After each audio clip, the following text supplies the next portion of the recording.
எந்த அரசியல் கட்சியுமோ அரசியல்வாதிகளோ இது தலையீடு இருக்கக்கூடாது. இது ஒரு சுதந்திரமான ஒரு அமைப்பாக இருக்கணும். இந்தியா முழுவதும் நியாயமான முறையில், நேர்மையான முறையில் எந்த அரசியல் கட்சியினுடைய தலையீடும் இல்லாமல் சுதந்திரமாக அது வந்து நடைபெறணும் அப்படிங்கிறதுக்காக தான் அதுக்கு சிறப்பான சில ஒரு இது கொடுக்குறாங்க, சட்டங்கள் கொடுக்குறாங்க. எப்படி நம்ம வந்து கான்ஸ்டியூஷன் ஒரு பாடின்றமோ, அதுவும் எலெக்ஷன் கமிஷன் ஒரு பாடி, ஒரு அட்டானமஸ் பாடி. அதில் யாரும் தலையிட முடியாது. அதுக்குள்ள சிறப்பு சட்டங்கள் இருக்குது.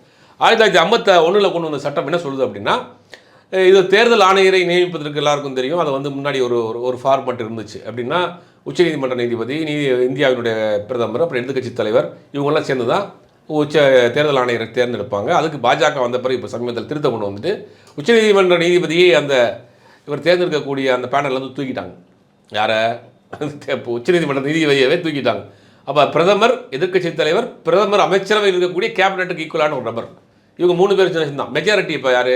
அவங்க 2 பேர் தான். இந்த தேர்தல் ஆணையரை தேர்ந்தெடுக்கிறதுல இவ்வளவு குழப்பங்கள், தேர்தல் நடந்து முடிந்த ரிசல்ட்லேயும் இவ்வளோ பெரிய குழப்பங்கள்.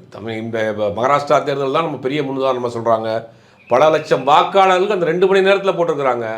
எப்படி வந்தாங்கன்னு தெரியல. 6 மாதத்துக்குள்ளே 50 லட்சம் வாக்காளரை சேர்த்துருக்கீங்க. இப்படி அடுக்கடுக்கான குற்றச்சாட்டுகளை எல்லாமே இவர் வந்து கற்பனையாக சொல்லலை. தேர்தல் ஆணையத்தினுடைய டேட்டாஸ்லேருந்து தான் சொல்கிறாங்க. தேர்தல் ஆணையத்தினுடைய அந்த இதிலிருந்து தான் அவங்க கொடுக்குறாங்க.